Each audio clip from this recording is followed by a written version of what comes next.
चलो बच्चों, let's read the question. The question says that iron is not attacked by. So to solve this question, the key concept involved is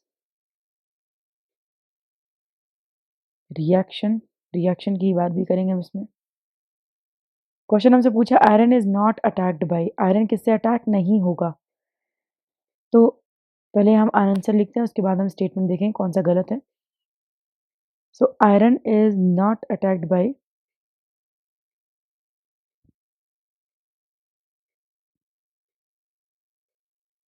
dilute NaOH. Sodium hydroxide dilute solution से नहीं होगा. Reason because it is not amphoteric in nature.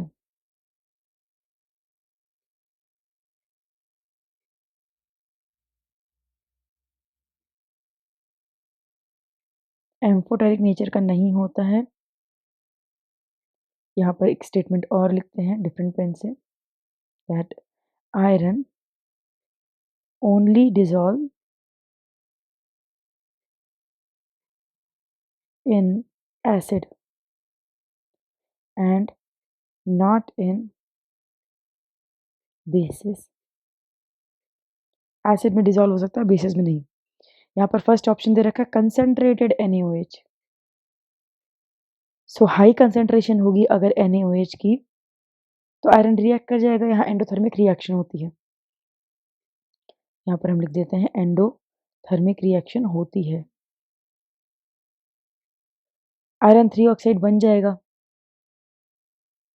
साथ में sodium metal hydrogen gas release होगी.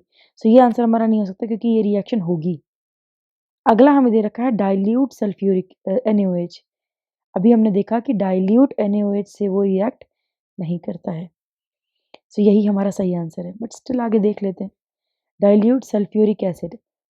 Dilute sulphuric acid ठीक नहीं है, यह स्टेटमेंट ठीक नहीं है इस क्वेश्चन के हिसाब से. रीजन क्योंकि आयरन मेटल डिजॉल्व हो जाता है, इसमें रेडिली डिजॉल्व हो जाता है डाइल्यूट सल्फ्यूरिक एसिड में, but in the absence of oxygen.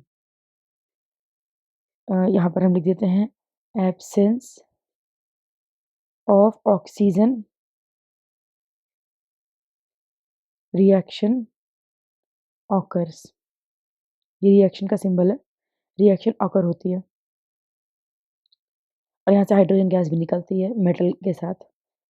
सो ये रिएक्शन भी होगी. आंसर हमारा ये भी नहीं हो सकता. अगला दे रखा है स्टीम. स्टीम भी ठीक नहीं है. इसका रीज़न ये है कि आयरन स्टीम से अफेक्ट हो जाता है, आयरन ऑक्साइड बना लेता है, specially iron 3 oxide, and steam has a corrosive effect.